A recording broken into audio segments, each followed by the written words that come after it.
Hey everybody, just going to take a quick break from the show and tell you about Noom. Has Noom helped you? I believe it has. Oh, that's got an app. You can do tracking. It's terrific. It does. And Noom builds personal plans that can meet individual needs. That's the thing. Takes into account any dietary restrictions, medical issues, other personal needs. That helps build a plan that works for you. And yes, so I know that you've had your own personalized program here that you've been working on. And it's weight loss This is weight loss results that last. They stick around because you get yourself into a lifestyle change. That's what matters. That's mainly it. You can't just say, I'm going to cut that out for a month and then go back to it. That's not what it is. So I'm glad it's helping you. That's great. And it really does. I like the psychology and biology-based approach here. Yeah. Noom Weight uses psychology. That's why they say losing weight starts with your brain, but it also takes into account your unique biological factors, Jimmy. All of your multitude flora and fauna that goes on inside of you there. Sure. Yeah. Stay focused on what's important to you with Noom's psychology and biology-based approach. Sign up for your trial today at Noom.com, Noom.com here, based on 3.5-year study of actively engaged Noom users with minimum starting BMI of 25. Individual results may vary. Visit our website for more information.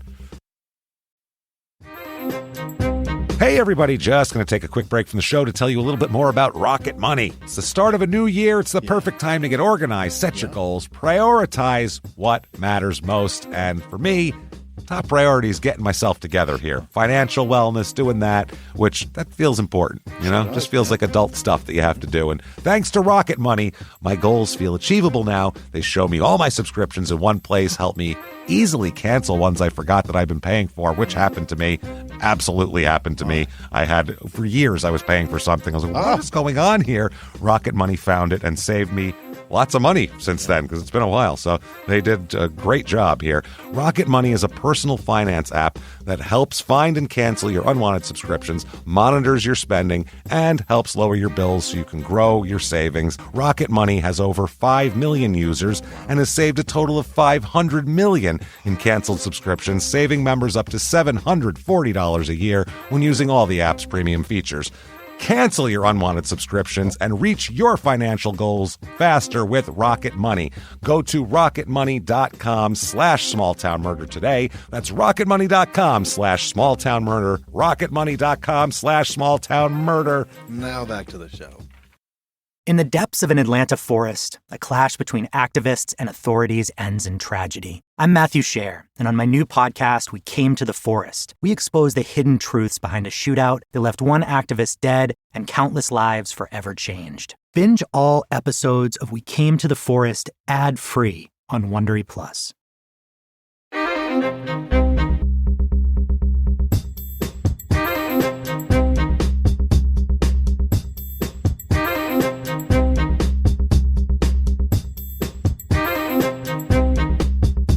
Hello, everybody, and welcome back to Small Town Murder Express. Yay and choo-choo! Oh, yay indeed, Jimmy. Yay indeed. My name is James Petrogallo. I'm here with my co-host. I'm Jimmy Wissman. All aboard the murder train, everybody. Pulling away from the station. Let's do this. Thank you for joining us. We have an absolutely insane case.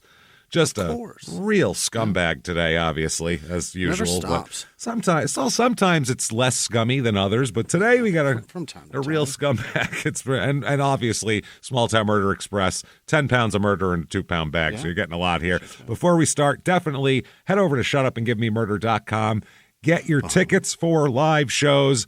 If you're listening to this, the last 2 shows of the year you can get. Also, new dates for 2025 are coming out, so get those. They're going to be for sale next month. But Boston and New York, still a few tickets left for those. It's actually Medford and Terrytown, I believe. So literally like a few. So get your tickets right now and get in there and come see us. We are excited for those. Shutupandgivememurder.com.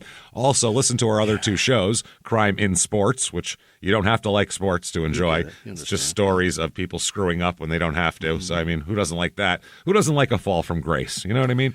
It's a good time. Yeah. Then also listen to Your Stupid Opinions, which you're going to hear reviews about everything, and we'll make fun of them, and it's so much fun.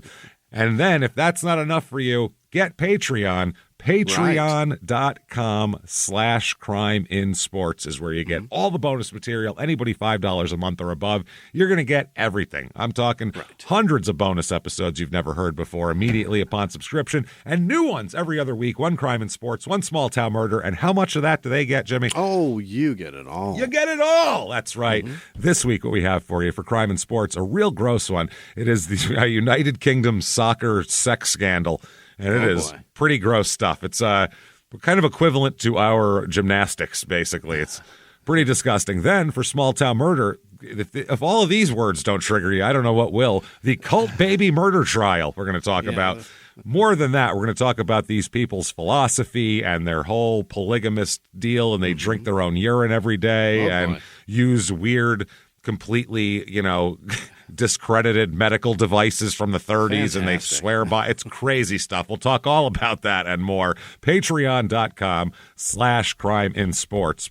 But today we have a crazy-ass case, and I think it's time, everybody. I think it's time to do this. What do you say here? Here we go. Let's all take a deep breath, arms to the sky, and let's all shout, "Shut up and give me murder." Let's do this, everybody. Here we go. Let's go on a trip, shall we? Let's do it. We should. We're going to New Hampshire. A very nice place. I know Jimmy's a big, big fan of New Hampshire. Big fan. I like New Hampshire. Place. Love the Northeast, New England states, Maine, all that good stuff here. This is in southeastern New Hampshire, practically Maine. Almost Maine. It's in Dover, New Hampshire. That's where we're going here. It's about an hour and 20 to Boston from there. So, and it's still considered, like a commutable Certainly place. Commutable. Yeah, people live here. They work in Boston, a lot of them. About an hour and 50 to Jackson, New Hampshire, which was our last New Hampshire episode 498, The Mysterious Disappearing Murderer. That was a fun one. And then population of this town is 32,599. So not that big, not that small. Just kind of your average small town here. Median household income, slightly above the average, $82,387.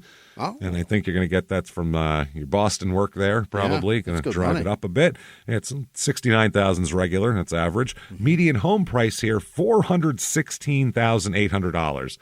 Pricey. Wow. It's because it's commutable to Boston. It said you can close to you can draw close to all the beaches, seacoast. You can draw about an hour 45-minute circle around New York, Boston, Philly, and you see where it's expensive. And right outside that circle, shit is half the price of that. So, how it works. The motto here is "Grow with us." May as well. Come on along with us, everybody. Let's grow.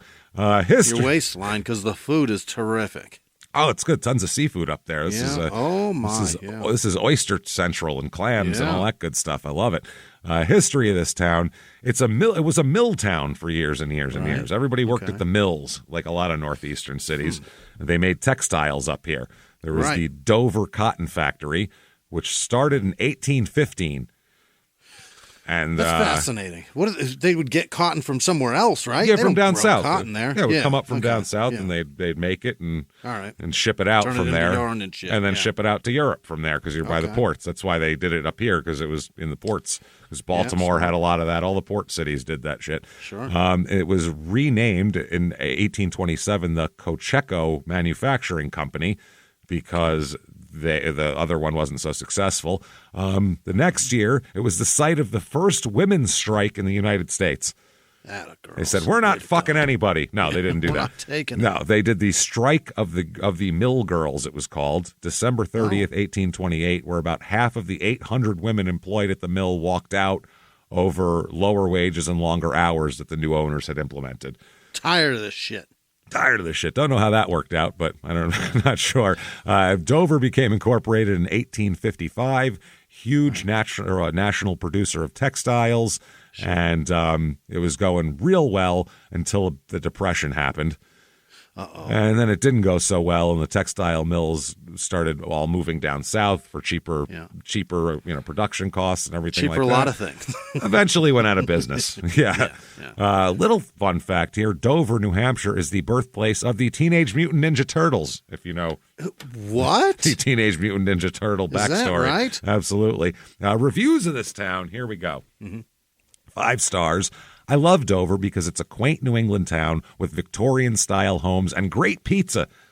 That's true. That's true. The Northeast also good. Is that New Haven style up there? Are they doing that? Probably, yeah. With the char? Okay, I'm into it. It's a great area to raise your kids with several excellent schools surrounding the area.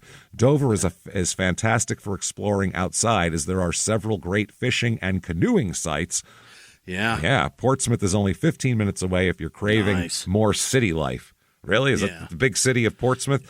Portsmouth is bigger. It's pretty booming, but it's bigger. It's not a city life. That's what I mean. Like it's just a little bit. It's a very quaint boutique town. What it is. It's by the water. It's there to take your money. It's all it is. Yeah. You go there, you spend 30% more on dinner than it's worth. You buy some knickknacks and you fuck off. That's how it works. Yeah. Buy yourself a fucking hammock and go home. That's it.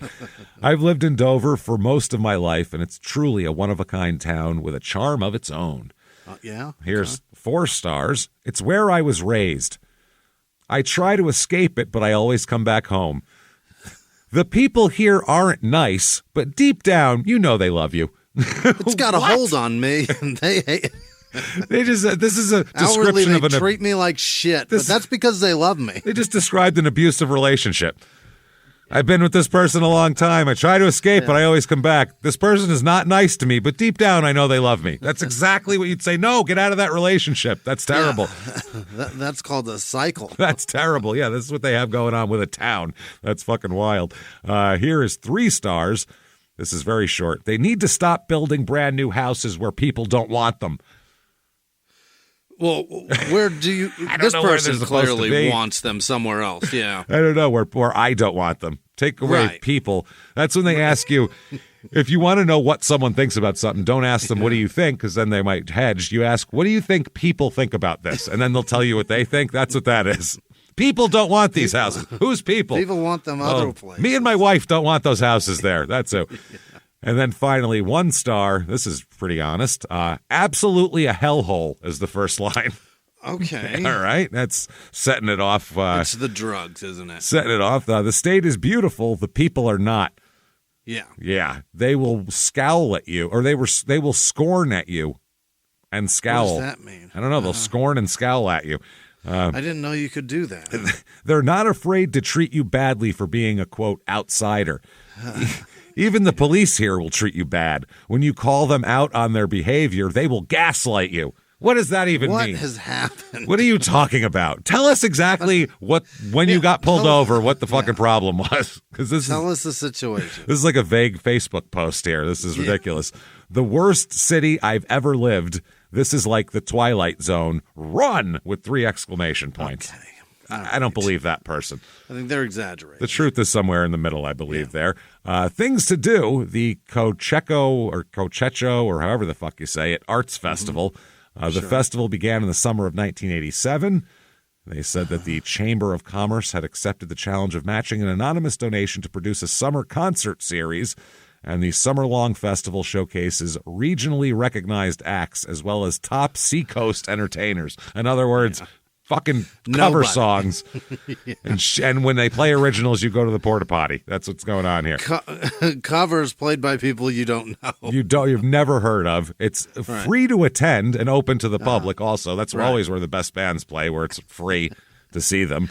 The series here, the headliners from this series are the Rebel Collective. That's one band. Right. Tower Hill.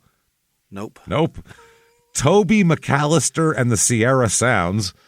It's like someone plays country. I was going to say, someone will confuse me for some other country artist, right? Toby McAllister. Look, I think I've heard of him, right?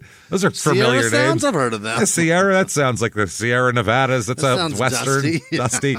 August 2nd, Maddie and the Penders. No. Don't know. It's just some Irish guy. Hey, Maddie. He's like, hey, I brought the Penders with me. I'll bet it's a gal. It's probably a gal. Then after that, Lexi James and Wildheart, which sound like they play nothing but Lita Ford covers for or very country shit. And then August 16th, finally, the Old Hat String Band. That sounds like a country band too. I'd watch that. Yeah, That's I'd watch and listen to that one. They know a lot of Alabama. They know. It's all Alabama. We're gonna play a chunk of Skinnerd now. Is what we're gonna do, and then follow it up with some 38 Special. Let's go, everybody! 1, 2, 3, 4, and they're fucking going. Oh God, we're gonna play. Give me 3 steps, 12 straight times. Is what we play. 36 steps. It's 36 steps. 36 steps, mister. So let's talk about a murder. What do you say here? I think it's time. Yeah, let's do it. It's the time to do this. Let's go back to 2012. Mm-hmm. Here we go. Let's talk about a young lady first. She is 19 years old in 2012. So 2012, not too far back. Everything's exactly the same, pretty much. Right. You still and iPhone, she is Instagram. So young. Yeah. 19. Yeah, 19 then, very young. She is known for being kind of, real upbeat young lady here. Vivacious, people call her a lot. Hangs out with her friends 19, a lot. fuck. Yeah, she's not. At 19, that's what you do. That's all you do. Very much into what her dad calls little critters all the time, and her mom. Like woodland? Yes, little animals, frogs, turtles, chipmunks and shit. Like that. More into the things in the water type animals. She really? likes more than salamanders and shit? Yeah, like turtles and that kind of shit. Okay. Frogs, turtles, like maybe a salamander or two. I don't know what she's into. But if it's wet, she likes it. her mom said about when she was little, you'd see her and she'd have a tortoise in her hand or a little turtle, and, she'd be putting it back on the brook side of our road. So, helping the turtles who cross the road get back to the brook there. Okay. She said she and I used to do the silliest things together, just no rhyme or reason. That's what her dad said. She's very popular when she grows up. Of course. She's outgoing. She's the prom queen, for Christ's sake. Is that right? Absolutely. The prom queen with a turtle in her hand. So unbelievable. A sweet kid, basically, is what she is. Yeah. October of 2012, she's 19 and had just entered the University of New Hampshire as a sophomore. But I think she went somewhere else for her freshman year because she's new to the University of New Hampshire. Get some prereqs out of the way elsewhere. Yeah, do that, I guess. Or I guess she maybe the last semester she went, something like that. Her uncle said it's a wonderful marine biology program, and that's what she was going for. Is that right? Yeah, that's pretty cool. That's one of those things that like little kids say they want to be, but then they don't become that.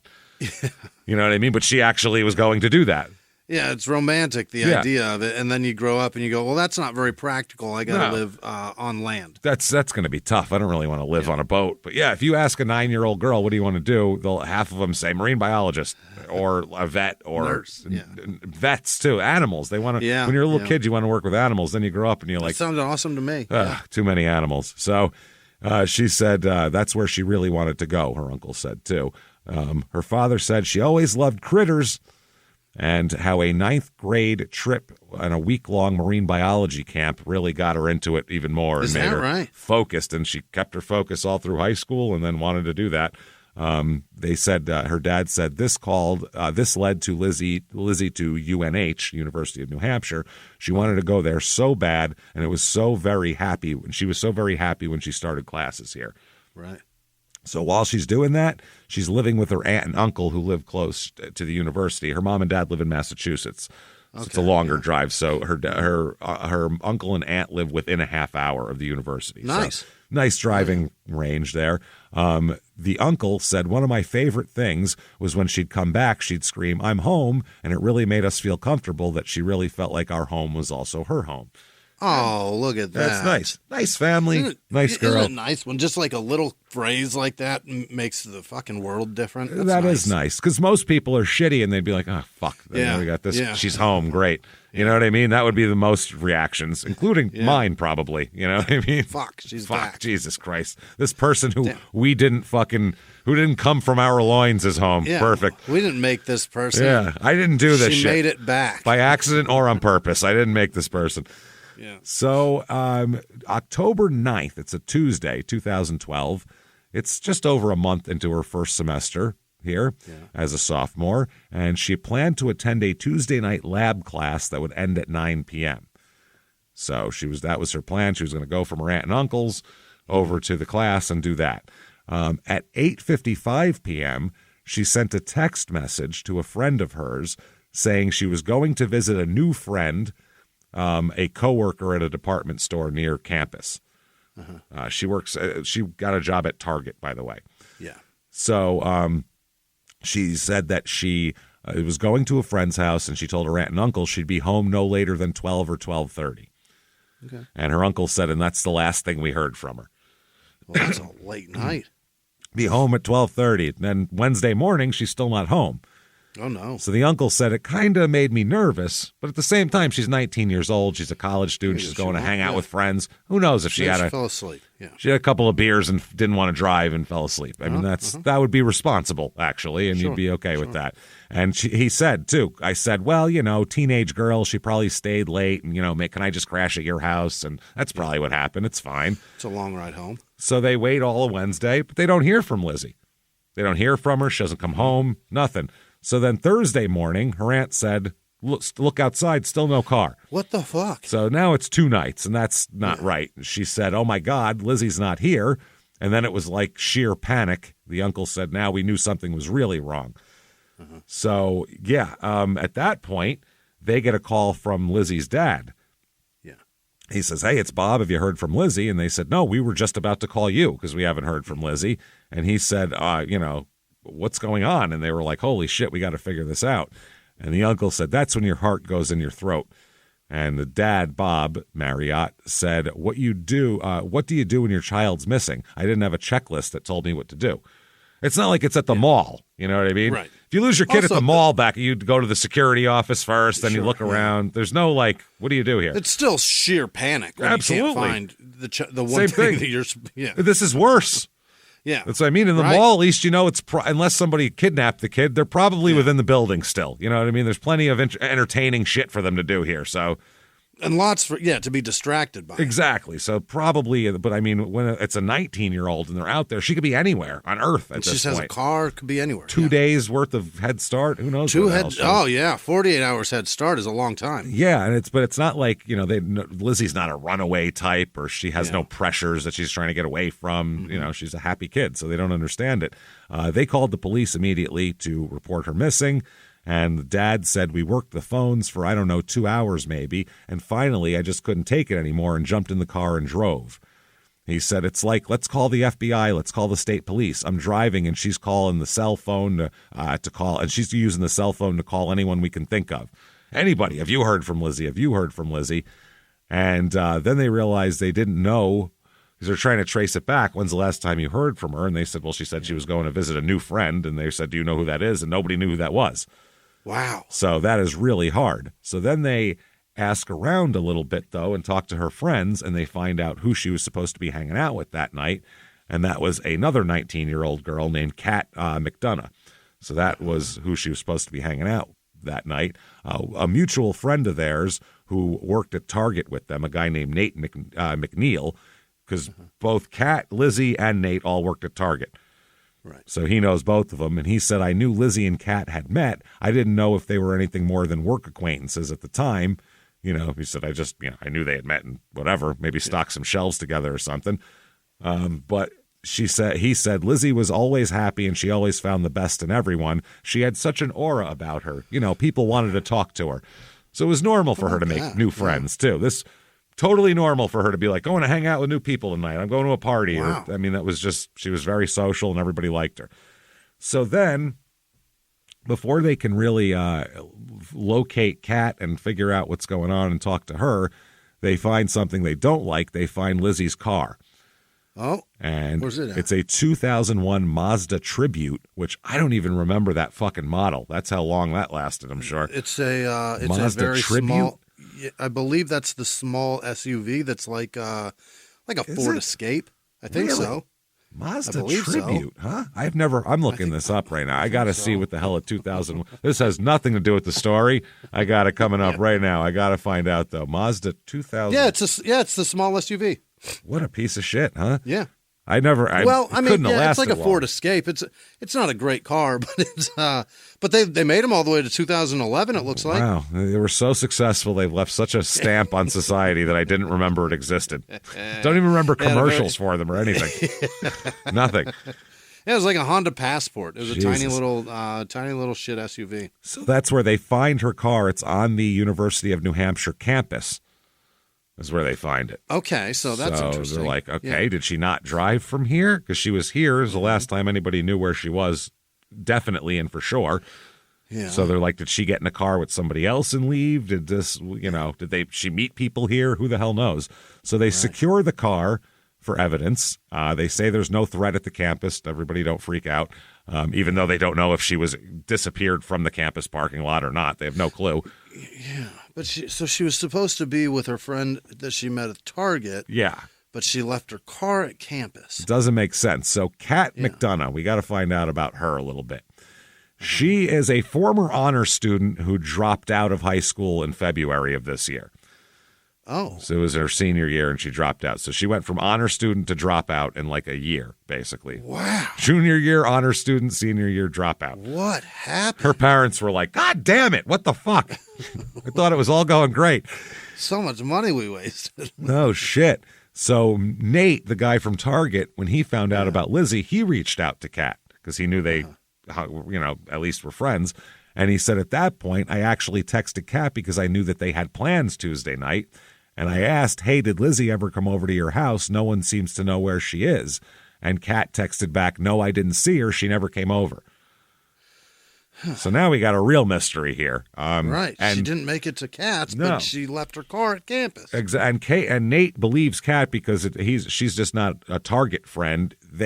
She's known him for years and years and years. He said she was my sister's friend from kindergarten. So, I mean, this is like an old friend. So they're starting to piece together this at the time. Right, and they're looking into Kat a little bit, and they find out Kat is living with her boyfriend, Seth Mazzaglia here. He is 29 years old, so a little older than the rest of the crew here. And, they said, one of the friends said Kat was a fairly known person in the community, and she seemed to be a normal teenager. Apparently, Seth and Kat met in the summer of 2011, the year before, which is right when her academics went in the shitter, through the local theater scene. They're both trying out and doing like community theater and shit like that, like small plays. And one of her friends said, when I met her, she was very young. She was 17, and she was a sweet girl. Now, according to Seth's website, smmaziglia.com, he's an experienced actor, writer, and fight choreographer who's worked both professionally and non-professionally in the theaters. That's important to put on there. In the theaters of Southern New Hampshire for many years. The site states that he recently finished performing as Captain Keller in the Garrison Players' deeply moving production of The Miracle Worker, quote unquote. Helen Keller. Boy. Shit. Yeah. I wonder if he played Helen. The website. I love that. Work professionally and not obviously. If you've worked professionally, in other words, we assume that you've done some amateur shit. Well, in other words, you can pay me or not, is what that says. Yeah. In I'll the do theater it for free, world, but I like money. In the theater world, that's what that says. I've worked for money, so I'm good enough to get paid, but I'll work for free. That's like the translation of that. If you've ever like put a movie together or something, you're looking for crew people. It's the type of shit you look for free. It also says that he's been spending his time writing, auditioning, and contemplating his next projects. Contemplates it. Do I do that one with Scorsese or do I do the comic book movie? I don't know which to do. Projects which he hopes will bring him closer to his goal of working in film, quote unquote. Yeah. So according to his theater credits, he appeared in 2008 production of Beauty and the Beast at the Prescott Park Arts Festival, the 2006 production of The Elephant Man at the West End Studio, 2004's You Can't Take It With You at the Seacoast Repertory Theater, and 2000's Romeo and Juliet at the Romeo and Juliet 2000, sorry. Yeah. Yeah. Cool Romeo and Juliet with pagers, that would be. Yeah. Hey everybody, just going to take a quick break from the show to tell you about the safest sponsor ever, Simply Safe. Absolutely, these people will keep you safe. It's amazing. You know that every 26 seconds a burglary takes place in the United States, according to the FBI. That means that by the time this podcast is over, dozens and dozens of homes will have been targeted, ransacked, God knows what happens here. So protect your home before it's too late with Simply Safe proactive security system. Simply Safe helps stop threats before they even have a chance to break in. Named Best Home Security System by U.S. News and World Report 5 years in a row. And by us for about the last 8 years as well. If you trust us, believe me, you want Simply Safe. So visit simplysafe.com/small to claim 50% off a new system with professional monitoring plan and your first month free. That's simplysafe.com/small. There's no safe like Simply Safe. Now back to the show. This show, Small Town Murder, is brought to you by BetterHelp. Get yourself some therapy, everybody. Honestly, here. We often hear about, red flags that you should avoid. Hey, that's a lot of a thing. It's become a real phrase now, real cliche. Yeah. But why don't you focus also, you look at like green flags in friends and partners. Look for good things as well. Right. And maybe you're not sure what that looks like, though. Therapy can help you figure that out. What are positive things? What are the green flags? And then you can practice them in your relationship. It's absolutely a fact. And so, honestly, we absolutely are huge advocates for this. It really, really helps. BetterHelp is fully online, making therapy affordable. It's convenient. They serve over 5 million people worldwide. You can access a diverse network of more than 30,000 credentialed therapists, wide ranges of specialties there. Here's the coolest part. You're not getting along with your therapist, you're just not feeling it, you can switch at any time, no extra charge. Wow. The thing is, they want you to get help. That's it. And you can do it with BetterHelp. Discover your relationship green flags with BetterHelp. Visit BetterHelp.com/smalltownmurder today to get 10% off your first month. That's BetterHelp, HELP.com/smalltownmurder. Now back to the show. Just a beeping going off. And let's put fucking... Talking about which color for a while. What do you say? Talking about which color Apple laptop or desktop they have. Yeah, which iMac are they using? I got the purple one. I got the blue one. The site lists him as 5'9", 200 pounds, and states he's also a martial arts instructor, along with having taught a form of martial arts in 2004 at both York Middle School and Newfields Elementary School. 5'9", 200. 5'9". Muscular or portly? He's just kind of a little fire pluggy guy. But he's young, though, so it's like, he's not... Yeah. When you're younger, your body just kind of stays like a thumb, but then as you get older, like, parts start sticking out. Yeah, so I think that's... You didn't get to that part yet. Yeah, because I'm not quite 200, and I look in the mirror and go, what the fuck, man? Oh, my God. Well, here I found an audition of his. Guy?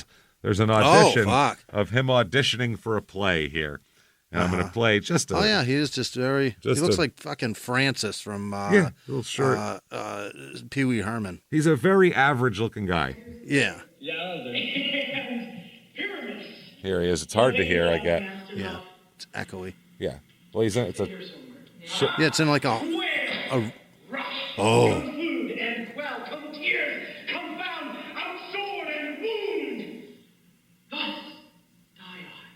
Okay. He's a dork. Yeah. He's doing like bad Shakespeare.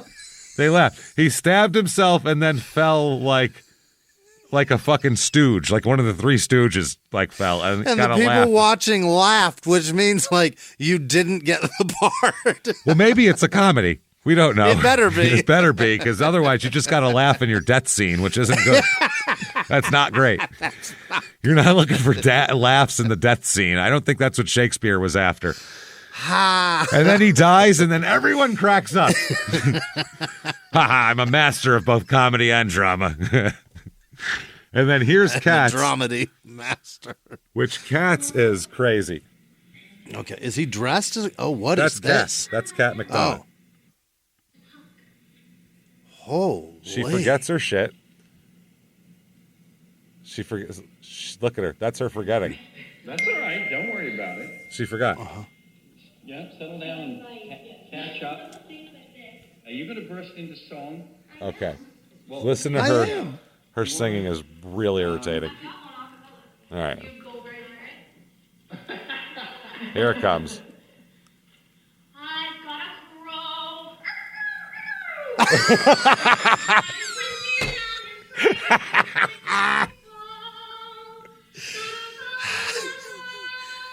Okay, that's good. All right. I had to show you that because I almost fell off the couch when I played that. Hi, I'm a crow. I was like, oh God, Jesus Christ. What is she singing? Is that Peter Pan? Some horse shit show tune. I don't fucking know. It's terrible. I think they're trying out. It's like, you gotta be fucking kidding me. She did like chicken arms when she did it. She like looked up in the sky. She really acted it out real cheesily. I don't know how they didn't laugh at that, but they laughed at dude's falling. Yeah, they laughed at his death.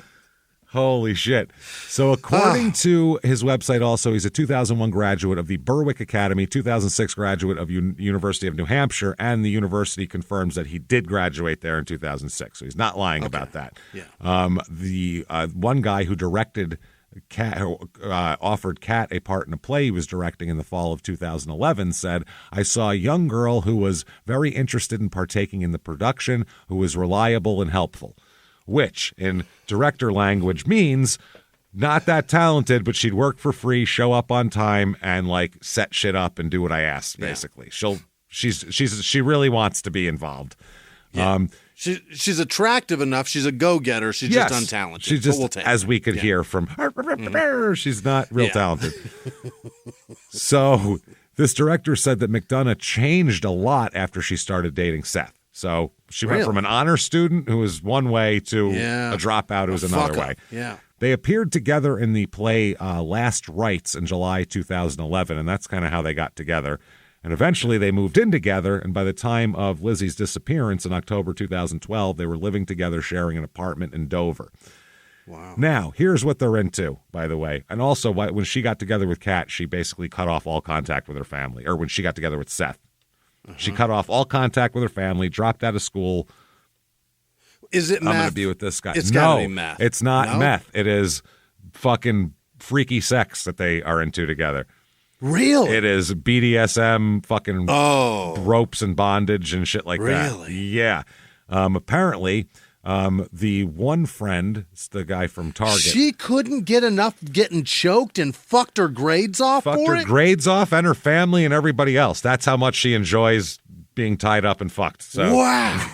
Or tying up other people and fucking, whatever the case Whichever may be. way. Whichever way. Wow. She likes tying to be a thing. The guy from Target said, we thought it was, very sudden, and we all knew that her parents didn't really approve of it when she moved in with this guy.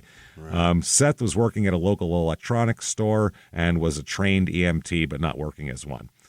Okay. Now, they said that when you come across his name on the internet at the time, it's all on sex and bondage sites all over the place. He's that's where you find him. They said they learned also Kat was involved. She posted pictures of herself online using screen names such as Vampirate Actress,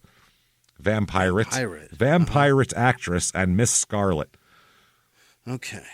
And they said she had obviously developed this fetish that we learned about that had to do with ropes and bondage and submissiveness. Okay. Because the police start looking into these people and are like, holy fuck, this is what we're finding? So he, by the way, his other aliases online are Dark Kaiser. Dark Kaiser. Dark Kaiser dark enough? That's what I mean. What are we doing? Enigmatic Shadows.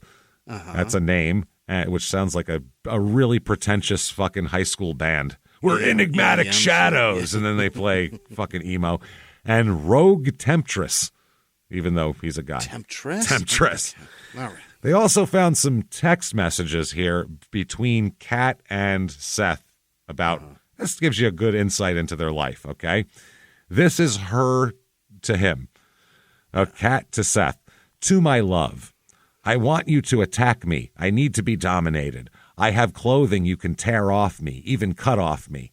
And then there's a couple redactions because they're people. How about getting something? Then when you're ready, that's redacted.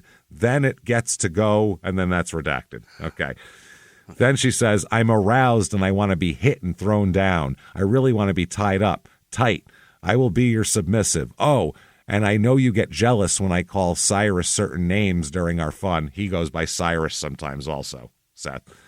I can call you anything you want if we can have fun. Leave bruises, she says. And then, God damn. Love the willing. That's how she signs off. Because you can't rape them, Then he says back, to the willing, to thee my willing. I will dominate you brutally without mercy, leaving my marks upon you. You will be known as mine by the way I tie you, bind you. Others will watch as I command your submission, and as you fall prey to my whims.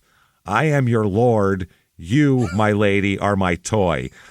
I will use you until your exhaustion, and then command still more. Your love. Signed, your love.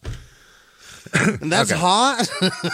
That sounds like shit BTK wrote about people. It really does. Like, I've read so much of his shit. That's exactly what he would sound like. Feels like shit he would write and then hide it in a log somewhere. He'd hide it in a hidey hole, as he'd call it, in his shed, in his parents' shed. So nobody sees it. He can read it and jerk off later, but nobody else gets that to with see a little drawing of a fucking tied up woman that he made. Also. And this guy clicks send as iMessage. Perfect. Well, I mean, his response was actually correct to what the fuck she said. Yeah, that's anything less. It would seem like she's more into it than he is. You know what I mean? What are you going to say? Yeah, sounds good. I mean, that sounds. She's like, well, fuck, that's no fun. You know, you're trying to keep up. I don't fucking know who's the leader and who's the follower here. So I'm in. See you at 8. Yeah. All right. So they've posted on fetish websites looking to bring a third into their relationship. Okay. She dropped out of school for this. This is okay. That's fucking crazy. This is an actual ad that they posted, and I'll read the whole thing, and it's fucking lengthy. Dom/switch couple looking for female slave/sub in Dover, New Hampshire. Okay. This is personal ads to another level here. You bet, yeah. My lord and I are looking to acquire a live-in slave. That's how it starts. So she wrote this. Yeah. Well, I guess it's less creepy if the woman is doing it. Yeah, that indicates more safety almost. Yeah, right. You know, I guess for sexual pleasure and housework. Looking for a bang maid. Looking for a bang maid is what they're looking for. What the fuck? He is the fuck us and bring a shark. No shit. Holy shit. Fuck us and bring 409. Don't forget the Mrs. Myers. Jesus Christ. He is the dom of the house and the master. Yeah. He's also 30 years old. I am a nymphomaniac switch, and I switch from slave, sub, dom, so you may never know what mood I'm in. Oh, that sounds terrifying. That's fun. This is how our household works. We also have a cat. A little bit about us. Important shit first. By the way, we also have a cat. It feels like they had that ad up and got a girl over, and she walked in and was like, oh, I'm allergic. Yeah. But this ad isn't over. They just stuck it somewhere in the middle. We also have a cat. We got a cat. All right. Anyway, moving on. Anyway, our slave would be expected to keep the apartment in order, do the dishes, laundry, and some of the cooking. Well, you have to be a good cook and a freaky fuck. That's a lot to ask of a stranger. Also, to be available for some form of sex at potentially any given time. We wouldn't expect you to have a job outside the house. What happens in your free time will be approved by the master. What the fuck? Wow. We plan to meet up with any potentials in person if interested to discuss the household further and see if you have any specific requests. Then we would invite you in for about a month for a trial period to see how it works, and if by the end of that month we decide to part ways, so be it. If, on the other hand, you are to stay, we can adjust what needs adjusting and go on with the agreement. This can be for a little while or long term. Be aware that we choose our long-term companions very carefully. She's 19. She's not having any long-term anything. Unlike many men and women who are willing to dive right into things on all levels, even though we are physically intimate right away, we will take our time to circle you mentally and emotionally. We want to know who you are, what you are, how you respond under different pressures. That's terrifying. Mm-hmm. We want to be sure of your interests and hopes and goals in life. We also need to know your business plan for the future.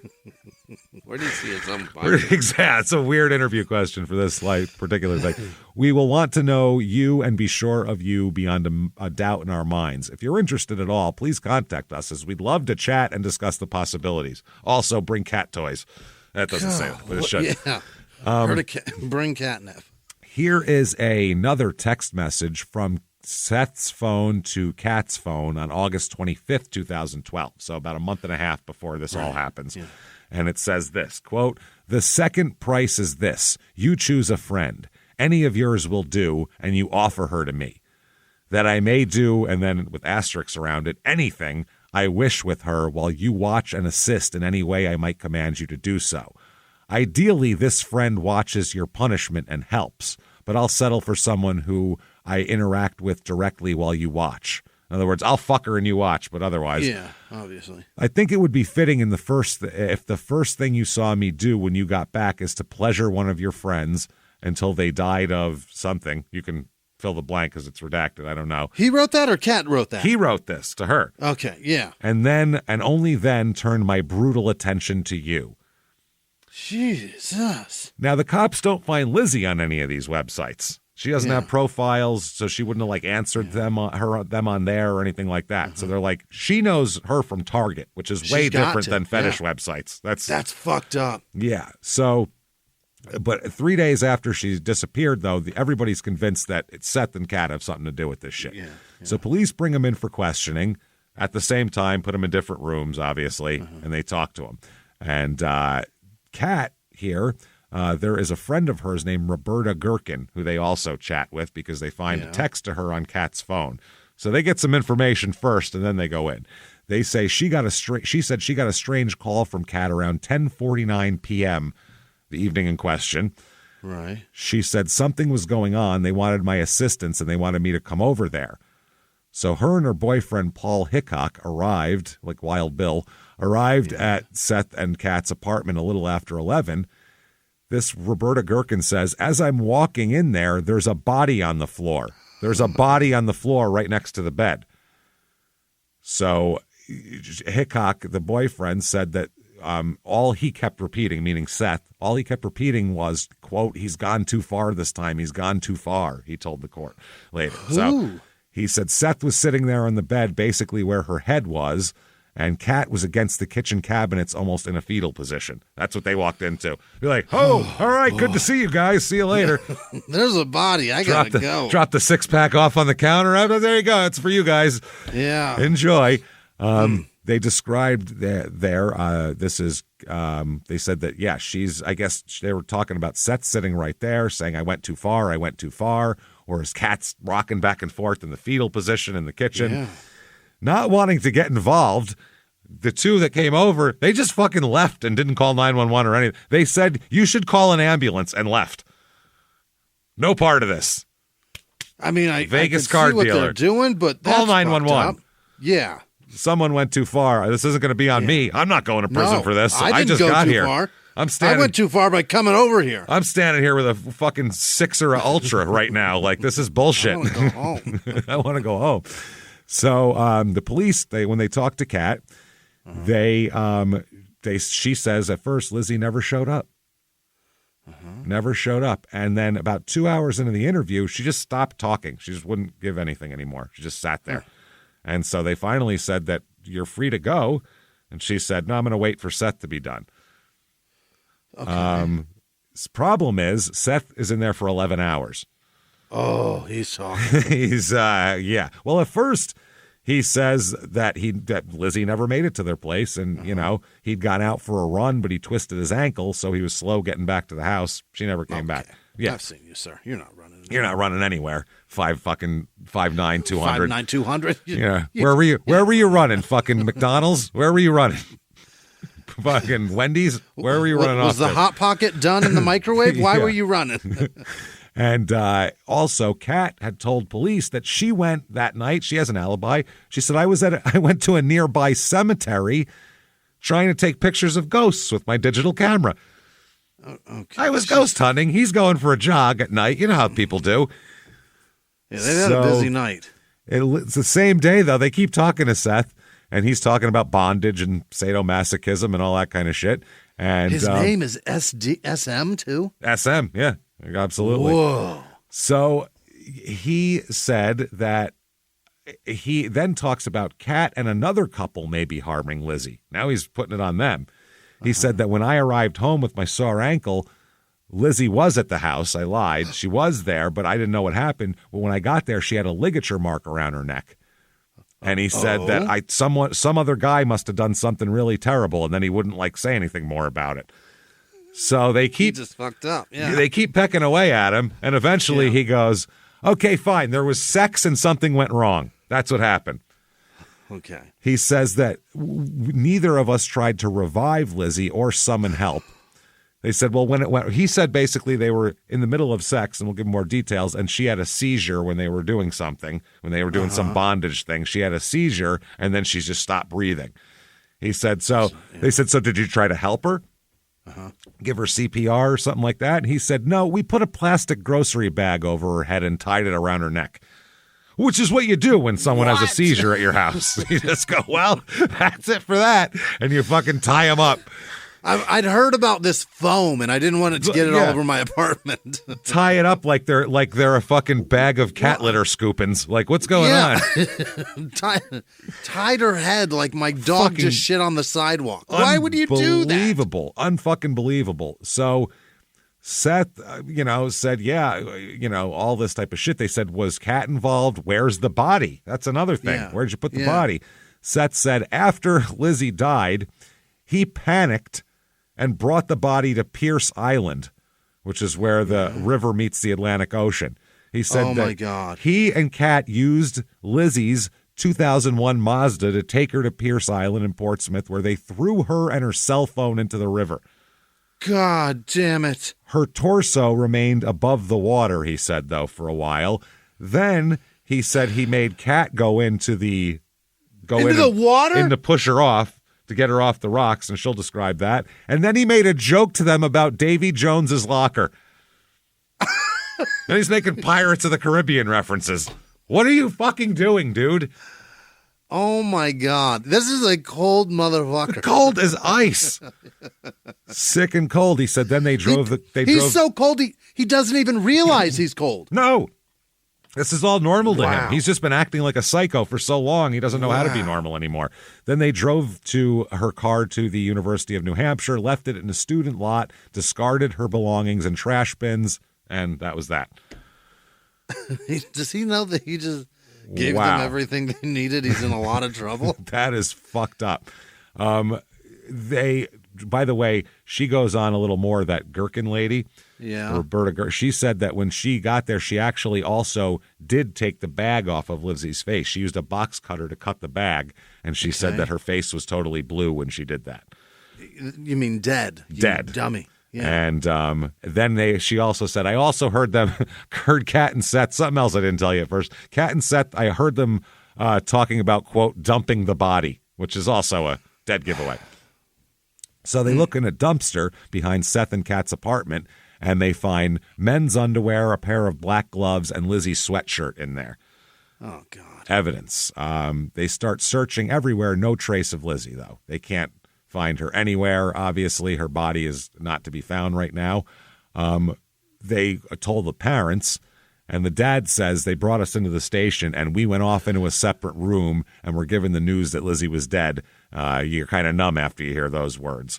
Yeah. And the mother said she was just out there someplace. They just threw her away in the ocean. Yeah. So they talked to one of Seth's exes. Seth X. Right. Okay. This woman, her name's Catherine. She dated Seth when he was in high school, and when she was in high school and he was in college in upstate New York. He likes them younger. He likes young girls named Cat. Because then they don't have. They look up to him. Well, no, he also wants to set. They don't have a thing yet. He's going to set and try to cement in early what their thing is. The cement's still wet, I think, sexually is what he figures. So he can, get them into weird shit if they're not already into it. So she said that it was inevitable that Seth was going to kill, and Lizzie Marriott was the perfect victim for him. They said she's asked in an interview, do you think that maybe it was a sexual encounter that went awry and it got too rough? And she said, no, this was murder. It's murder, is what she said. He wanted that. Yeah, that she said, I wish that she hadn't been there, but if it wasn't Lizzie Marriott, it would have been somebody else. He fantasized about murder a lot when I was with him. Great. She said initially he was, flowers, and he was very caring. She said, but he's always been into the BDSM type thing. And she said that we were naked and fooling around, and he put his hand around my throat fully, and I told him to stop, and he started doing it harder, and it just completely freaked me out. Oh, my God. Not into that. Some women like to be choked, and some women don't like to be choked. A lot. Right. It's a lot either way. Nobody's lukewarm on that shit. Either don't choke me or choke me now, choke me right fucking now. There's no in between.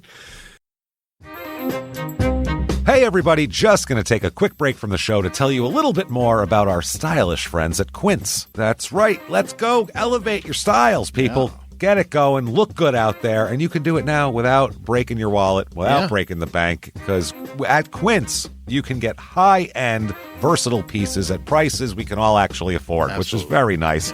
You want to get good stuff that lasts and it's good, and they have quality stuff that's very affordable, and you can do like we did, upgrading our stuff here, while still being a very reasonable price. Quince only works with factories that use safe, ethical, responsible manufacturing practices, along with premium fabrics and finishes. It's all quality stuff. You're going to love it. Trust us, it looks good. And I've got the leather jacket. It's a very high-quality item. Real nice, soft leather. Yeah. Jimmy's got his linen pants he's rocking. Yeah, they're terrific. Come on, be like us. Be fashionable. Get in there with Quince. Indulge in affordable luxury. Go to quince.com/smalltownmurder for free shipping on your order and 365-day returns. That's QUINCE.com/smalltownmurder to get free shipping and 365-day returns. Quince.com/smalltownmurder. Now back to the show. Hey everybody, just going to take a quick break from the show to tell you a little bit about a very cool place, Thrive Market. Yes, we are both looking to get into the healthy swing this year. The problem is I don't know what's in everything, and I don't know if even I'm qualified to even read the labels to know if that's good or that's bad. Right. There's chemicals in things, and there's things floating around. I don't know what I'm doing out there. One of my favorite features, and I know you were talking to me about this, is the Healthy Swap Scanner in the Thrive Market app. Yeah, it's simple. You scan any item, and it'll instantly suggest a cleaner, healthier grocery alternative, which is it's great. Amazing. Yeah. That's great. Thrive Market also takes the guesswork out of finding these safe, healthy foods.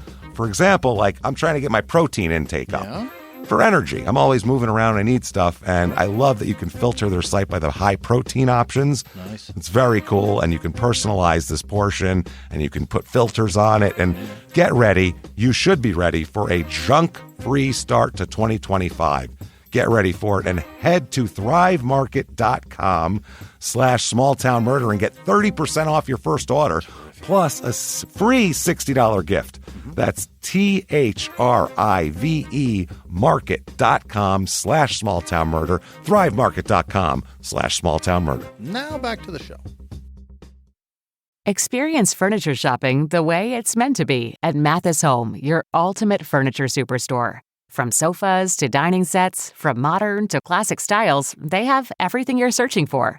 With over 230,000 items to choose from, you're sure to find exactly what you're looking for at a price you'll love. Plus, everything is in stock and ready for fast, free delivery right to your door. So you don't have to wait. And if you're looking to really transform your space, take advantage of our complimentary interior design services. Our expert designers are ready to help with any project, whether big or small. And right now, check out the Lazy Boy BOGO event at Mathis Home, happening now through March 1st, 2025. Buy one Lazy Boy recliner and get another one absolutely free. Don't miss this limited time offer. Only at Mathis Home, your ultimate furniture superstore. So she said that I told him to stop, and it started getting harder, and I got freaked out. And she said it's this slow descent into a lack of choices to the point where I couldn't leave, is what her life with him was. She said in 2002 they moved to New Hampshire, where Catherine says Seth was always trying to bring other women into the bed. She said it was something that was just constant. There was always needing to have more than just me in the relationship. And they said, why didn't you leave? She said, where would I have gone? I was 600 miles away from home and afraid to leave because if I left, he would kill me. He would hunt me down and he would kill me. She ended up eventually moving out and going into hiding, like dropping off the face of the earth. Wow. So finally, Cat cracks when they go in there and they go, she's got to. He's telling us all sorts of shit in here. And he said you sunk a body. According to him, most of it's you. So you want to talk you're here? You're the bad guy. And she's like, whoa, I'm not the one with the dick here. That's the guy who was horny for her. She then says, okay, this is what happened. Lizzie's death was an accident, but it happened in our house. She said she was sitting and the two of us were just kind of goofing around. Or Seth was sitting and the two of us were just kind of goofing around. The two girls, I guess. The night started. The three of them watched a movie, don't know which one, and played cards. And then they played strip poker is what they did. as we'll find out. Yeah. She said that it went from silly to kind of sexual. It started getting a little bit more intense. And she said that Lizzie agreed to be tied up with bondage ropes and even draws a diagram of a harness for them that they had. Boy. She said, I'd tied a harness on myself before, but it was the first time I'd ever tied a harness on someone else. So she even got down on the floor and demonstrated how she was positioned over Lizzie and was acting the whole thing out. Which was probably poorly acted, as we've seen from her other. Yeah, not good. In the middle of it, she put her head up and went, "Crock-a-doodle-doo!" She fucking. Oh my God! She said that at that point, she said that Lizzie had a seizure and suffocated and died as she was lying on the floor there, as she was lying under her on the floor. She said that in the video too, very detached. She seems real weird, Kat. She said it was too much to handle. I was freaking out. She says this while looking completely unemotional. Yeah. So then a little reaction here from their friend Nate from Target. He said it was extreme and it didn't make sense. I couldn't see Lizzie just outright doing something like that. Well, you don't know how people fuck, though. You don't have no idea. Yeah. I mean, I've met a lot of girls that, you don't know. Eventually, like, they're, wow, you do this? Didn't expect that. That's what I mean. Jesus, put it where? Okay. Jesus. He said, especially with Kat and some guy, she only went over to a house once. And, she said no. And also, she said Lizzie, at the other point of this, was in a committed relationship. She had a long-term girlfriend. Lizzie liked girls. Oh. She had a long-term girlfriend, Brittany, and said that they were in a long-term committed relationship. He said she always talked about all the fun things they would do and how much they really cared for each other. And Bob, Lizzie's dad, said, Kat's responsible. Kat's involved in this. Why isn't she arrested? Because they arrest Seth right away, but they don't arrest her. Wow. Which is crazy. And they said, yeah, we've got him behind bars, but what about her? Right. So it was 2 months before Kat's finally arrested. What? She's not arrested for murder, though. She's charged with 3 counts of hindering an investigation and ordered to have no further contact with Seth. Huh. The dad said she needs to rot in jail. That's what she needs.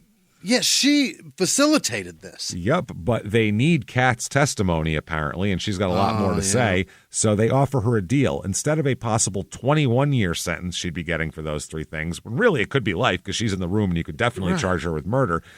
If she testifies, she'll get a maximum of 3 years. 1.5 to 3 years. So she took it, God. Obviously, because that's insane to not take that deal. Who would not? Especially because she was probably sitting in jail for a while waiting. It's probably going to be almost time served by the end of it. Every day that we get closer to the trial is another day I don't have to serve. That's it. So Seth's trial, Lizzie's dad before the trial said, when you have a kid, you spend a lot of time thinking, what can I do for them? And when a child is murdered, the number of things you can do really evaporates. And supporting her at trial was one of the last things I'll be able to do for her. The prosecution said, this is the opening. This is a case of deliberate rape, of deliberate, purposeful, cold-blooded murder. The defendant struck quick, and he struck without any mercy whatsoever. This is his victim, 19-year-old Elizabeth Meredith. After his rape and murder, the defendant conspired with Catherine McDonough to falsify evidence of his crimes. Why is she only getting 3 years then? Yeah, no kidding. She said the defendant ordered McDonough was to obey without question. They said the case is not romanticized, fictionalized, novel. Some of you may read. This was an exercise of power and control. Basically, they were trying to get out because this is when 50 Shades of Grey was big. So they were trying to fucking... This isn't 50 Shades. This isn't, they were having this hot time that all you... Yeah, it wasn't some mutual thing. They tricked her. Yeah, that the 7 women on the jury you've all fucking diddled yourself to. That's not what this is. No. This is different. So he's got to put that. He said that Lizzie was attractive. She was what he had been looking for. The defendant and McDonough schemed about how they could exploit her sexually. Letters shown in court, the prosecutors argue, point to the reason McDonough lied. They say that she's a liar, but she lied for a reason because they got to say that she is credible, basically. They say she is his victim in the relationship where violence and abuse were masked under the guise of so-called kinky sex. And then they brought up the letter that said, I'll dominate you brutally without mercy. God, Jesus. But that was really, those two seemed mutually excited about that shit. And, I mean, that was and it was a lot. targeted on her, not somebody else. Yeah, the defense said that Kat killed Lizzie in a sex game gone wrong. That's what this was. Seth wasn't even involved in it. He was sitting there jerking off. Yeah, she said, ladies and gentlemen, Seth Mazziglia did not rape. He did not murder Liz Marriott. Kat McDonough caused her death. He said that her testimony is a lie. That's you're going to hear. Seth is nothing more than a love-sick accomplice, and Kat is really the aggressor. He said that although Kat caused Lizzie's death, Seth, in fact, was there, is what his defense attorney said. And so he did participate in the deeply flawed acts that followed the death. You know, dumping her in a fucking ocean. Yeah. They say that now Kat's only blaming Seth to save herself. That's what happened here. They said, yep. They said test results, by the way, found that Lizzie and Seth's DNA were on the underwear, not Kat's. Okay. Cats weren't on him, but so the defense says that the DNA doesn't prove anything, though, because, you know, they were all. It proves a lot. Exactly. They said the physical evidence shows what? Sex? That's what he said. Yeah. Yeah. Sex, and then the person's dead, and then in the ocean.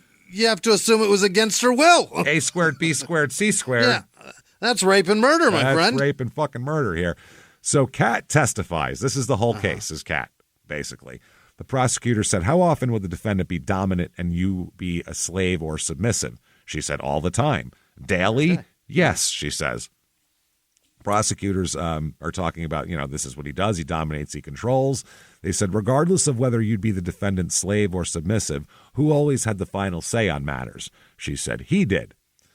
She said, this is just the beginning where I've been able to open up and actually explain what happened to Lizzie. So they said, who killed Elizabeth Marriott? She said, Seth. Points to him. Did Lizzie die accidentally during some form of sexual activity gone bad that she agreed to? Kat says no. Okay, this is the big twist. Here we go, Kat. They said, who introduced the ropes into use in sexual activity?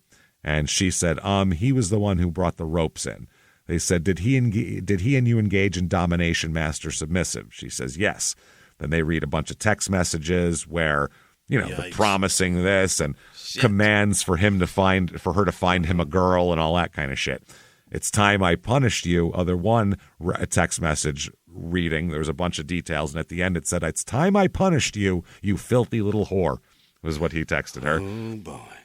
Now, he then reads from a second part of the text in which he says, you choose a friend, any of yours will do, the one we read earlier.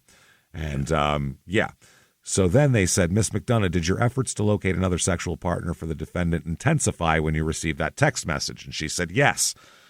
She was given a directive here, basically. They said, and was that when you reached out to Lizzie Marriott and invited her over to the apartment? And she said, yes. So texts from October 9th, which is when Lizzie disappeared, show that she arrives at the apartment at 8:51. They said, and then we all started talking about what we wanted to do. They said they decided on a movie at Kat's suggestion. Then at Kat's suggestion, a game of strip poker. She said, we all sat down and began to play. The lights were very dim. We were just kind of laughing. I ended up not wearing anything. She ended up in just her underwear. And she said, that's when Seth made his move to initiate sex. Oh, boy. Seth suggested that I should kiss Lizzie. And she said she wasn't comfortable with that and that she was in a committed relationship, Kat said. So, really? Yeah. She's like, no, I don't want to do that. I'll play around. I'll be in my underwear, but I'm not kissing anybody or, fucking anybody, basically. Yeah. So Kat says that Seth made another suggestion or asked a question. He asked her if he could have sex with me in the room, is what Kat said. Can we fuck in front of you? How's that? Yeah. And she said no, she wasn't okay with that. Okay. So this is going to be an awkward Monday at Target. Let me tell you something. Yeah. Oh boy. So she said that she could tell he started to look angry at this point. Yeah. She said he didn't like to be told no. Seth was sitting on the futon behind us, and that's when he did it. She said that while Lizzie sat on the floor watching a movie, Seth quietly put on gloves behind her and grabbed a rope. Holy shit. She said, quote, he moved up behind her and pulled the rope over her neck and strangled her. She let out a quick noise and then she sort of stopped moving. This is fucking horrifying. Holy shit. That is disgusting. This poor fucking girl. Jesus Christ. They said, and do these appear to be the gloves? They hold up the gloves, and they're like these black, creepy gloves. I got a picture of them. I'll post. Oh, boy. And she said, yes. And they said, then what happened? Was that the end of it? And she said, no, it wasn't. Then he raped her when she was dead. Oh, my God, After Seth. he strangled her. What the fuck? This is horrific. They said. So there was no BDSM tying up like she said? Nothing. There was no harness? No. There was a rope. Straight up it was only murder. the murder. Yep. It was a murder, and then he raped a corpse. Yeah, exactly. I'm horrified. Oh, boy. For everyone involved, except for Seth. He sucks. So Kat said she wasn't moving at all. She was completely limp. And they said she wasn't conscious, and she said no. They said, did you tell him to stop? And she said no. No, I mean, what are you going to say? Well, wow. I guess at that point, I mean, he's got the rope out. They said, did you yell for help? She said no. They said, did you do anything to save Lizzie's life? Not at all. Okay. She said, I definitely have, this is a juror later on, said, I definitely have sympathy for Kat. I don't think she was in control of her mind, anything that night. She also said, on the stand, Kat said, Seth came over to me. I was still curled up, and he held out his arm to me, and he said, come on, we're in this together. Oh, boy. She said, by that time, it was very late, like 1 a.m. They said together, the prosecutor said together, they located Lizzie's car, took the car, using back roads and avoiding all the toll booths they went to. Right, so no cameras. No cameras, yep. They said that she helped put the body into Lizzie's car. They drove 13 miles to the coast, and they parked at the end of Pierce Island and brought Lizzie's body wrapped in a tarp and stuffed into a suitcase. What the shit? This is fucked up, man. Up to a path at an overlook above the river. They took her body out of the suitcase, and they asked who pushed Lizzie's body over the cliff at that point, and she said Seth did. The body tumbled down the cliff, but it was low tide, and she landed on the rocks. Oh, God, Jesus. 35 feet down. Oh, Jesus. So Seth said he couldn't climb because he was too exhausted. So that's when I climbed down to her. He said to cover her with seaweed. So I covered her completely with seaweed, and I managed to push her into the water. She said that she spent the remaining hours of that night throwing away the evidence that's never been recovered, suitcase, most of her clothing, the rope that she was strangled with, all of that. And then they left the car in the parking lot and walked 6 miles home. Good God, what a fucking, that's a gross 6 mile hike. That is disgusting. And you're with this piece of shit next to you. Yeah. Corpse raper. So they said that she said she was completely isolated from her friends and family. She said, I didn't want to lose him. He was the only person I have. I didn't have anywhere else I could go. Holy fucking shit. And they said also the underwear, they said that was another item he threw away in the dumpster. And she said, yes. And these items showing the gloves and all that, she said, yes. The juror later on said the gloves for me were very incriminating. That was the point where I thought premeditation. When he put on those gloves, he was actually thinking about doing something. Oh, boy. Cross-exam here. Defense attorney says, do you have the capacity to look these jurors in the eye and lie to them while you project meekness and submissiveness and remorse? And she said, I'm not lying to them. I'm up here to explain everything that had happened truthfully to the point where I'm admitting to awful things that I personally have done. I did lie a lot, but I don't want to anymore, and that's why I'm up here telling the truth. Yeah, they got a psychiatrist in here who's an expert on abusive relationships and said that you can love someone and be afraid of them simultaneously. This is what abusers count on. This is a very gradual increase of the manipulation and control, and it usually just increases when they feel the need to. Closing arguments, the defense argues that Kat can't be trusted. Said, what we have is Kat McDonough being the manipulator of facts, lying to you from that witness stand. And the prosecutor said that she's not on trial, Seth is. Right. He said, send him the message that you know the truth about him and that he's a cold-blooded killer. The verdict, 5 men, 7 women, and that comes in. Lizzie's dad said, I've never been that nervous in my life. We were all sitting on pins and needles. Right. And they find him guilty of first-degree murder. Yeah. By strangulation, guilty of first-degree rape and murder, and guilty on 2 counts of conspiracy. He's fucked. Super, yeah. For sentencing, he didn't want to show up. He didn't even show up to sentencing. He ended up showing up, but he didn't want to. He was trying to get the judge to sign off on it. Now, technically, you have a right to be there, but you don't have to be there. Yeah. You don't want to. A law professor said that it's not remarkably unusual, and he's seen a lot of judges grant these requests. Really? He said, what's he going to miss? He's going to miss the judge probably saying nasty things about him and other people saying nasty things about him. But he doesn't want, of course he doesn't want to be there. This is taking your medicine. After all this, why be there? Sit down, yeah. They get the family up on the stand here. The uncle that she was living with, that Lizzie was living with, Tony, said, you are the one that took her life from us and Lizzie from us. He said, you're a twisted individual who brought only darkness and pain into this world.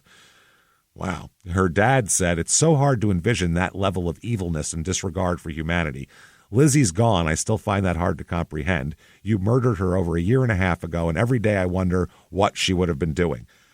She said, I call this Dad's Exhibit 1, and was allowed to walk around the courtroom with a big picture of her holding a little turtle in her hand. Oh, fuck. Or frog, I'm sorry. He said, look closely and you can see a frog gently cupped in her hands. Why is Lizzie so happy? She's saving that frog. Mom said, we were all shell-shocked during the trial. Lizzie died twice a day, every day. It was awful. And then she said, Mr. Mazzeglia, I'm Melissa Marriott. I'm Lizzie's mother. I miss Lizzie every day. I wake up in the morning and she's gone. I go to bed at night. She's still gone. And all because a cowardly 30-year-old man could not deal with a confident young woman. He just didn't want to fuck her. Or she just didn't want to fuck him. She didn't want to fuck him. That's it. He could have went, oh, that's cool. Finish the movie. She took off. And then find somebody who wants to fuck you. He's a 5'9" dumpy shit. Nobody wants to fuck you, man. Sorry. Especially if she's into chicks. That's the last guy she wants to fuck.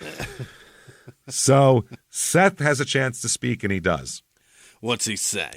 A quote, I did not rape and murder Elizabeth Marriott. Bad start. Dude, don't do that. However, I do understand the Marriott family's pain, and I did play a part in covering up her death, a mistake I tried to correct when investigators came to me and I showed them exactly where I left Lizzie's body. Unfortunately, we were unable to recover her, and for that, I am truly sorry. My heart goes out to the Marriott family, and I'm very sorry for their loss. I'm sure you are. Super sorry. The judge says, you dumpy little pervert. Yeah. May fuck off. Life without parole. Oh, is that right? Eat dicks, you little fucker. Yeah, he had all the aggravating factors. Forever and ever. Fuck you. Oh, boy. Dad said, Lizzie's dad, Bob, who these parents, I feel terrible. They Poor seem like guy, man. nice people who raised a nice kid, and they're a great kid. They're just fucking just obliterated by this. He said, we're very grateful that the jury returned a verdict of guilty for first-degree murder. The truth of what happened to Lizzie is horrendous, and every time it's been told, it's reinforced the despair that we feel. Here comes unbelievable. Kat pleads guilty to hindering prosecution and is sentenced to, you, ma'am, may fuck off, I guess. Yeah. 1.5 years to 3 years in prison she gets. Jesus Christ. The jurors said, how can you prove a murder without a body? One juror said, no body, no crime. They're going to keep saying it. No body. I'm telling you. They're going to say it all the time. I mean, it's very easy. If she doesn't exist, you can't see her anywhere. Yeah. She's not using her car, her money. She's not alive. She's dead. She's dead. He said, I didn't think it was possible. One juror said they kind of believed the defense. They said that put a question mark in my head. Could that have actually happened the way she's describing it, meaning Kat? Kat was on the stand for 10 days, by the way. Jesus. Oof. So they said that if he testified, it would have helped to at least get his side of the story and put it together. One juror said she could have manipulated him. She's an actress. She's a compulsive liar. No, she's not. All these things are questions that go into your head. No, she's definitely not. You see her audition. She's not an actress. No. They said, though, it was kind of like ping pong. We broke it down step by step.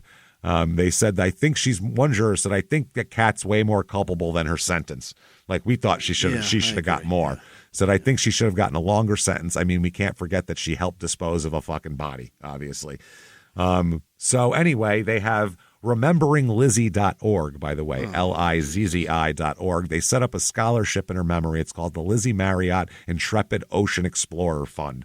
So that's nice if you want to put some money somewhere nice. 2016, Seth tries to appeal, saying that we weren't allowed to introduce evidence of Lizzie being into freaky sex.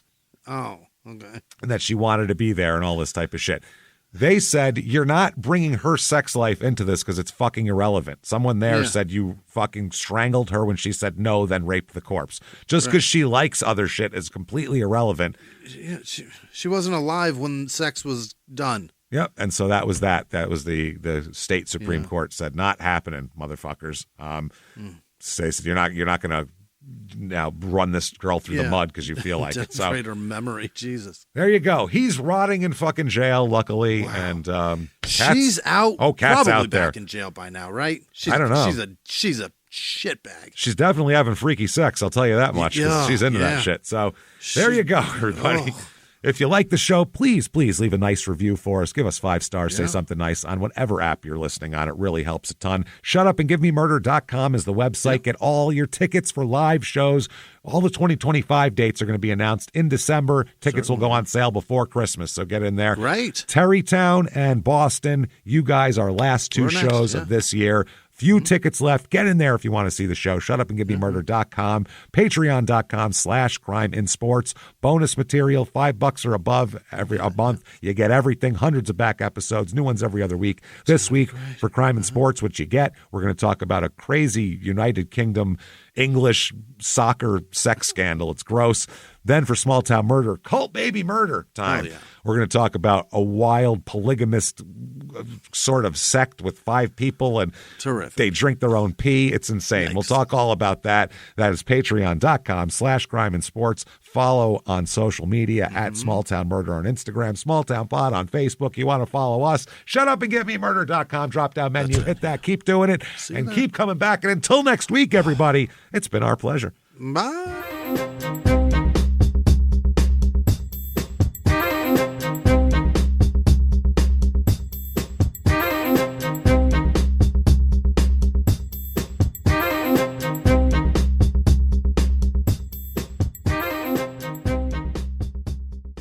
If you like Small Town Murder, you can listen early and ad-free now by joining Wondery Plus in the Wondery app or on Apple Podcasts. Prime members can listen early and ad-free on Amazon Music. Before you go, tell us about yourself by filling out a short survey at Wondery.com/survey.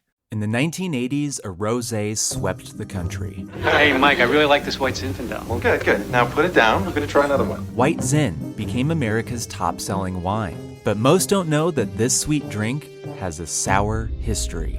What began in 1986 with counterfeit bottles. A big fraud, a multi-million-dollar fraud. Sent investigators chasing one of the most powerful families in the business, the Licciardis. But the closer the feds got to them, the more dangerous things became. It's a story of deceit. At the time, I was paranoid. Threats. You touch my kids, I will kill you. And murder. With a .22 caliber bullet to the head. What started with a scheme to mislabel wine spilled into a blood-soaked battle for succession.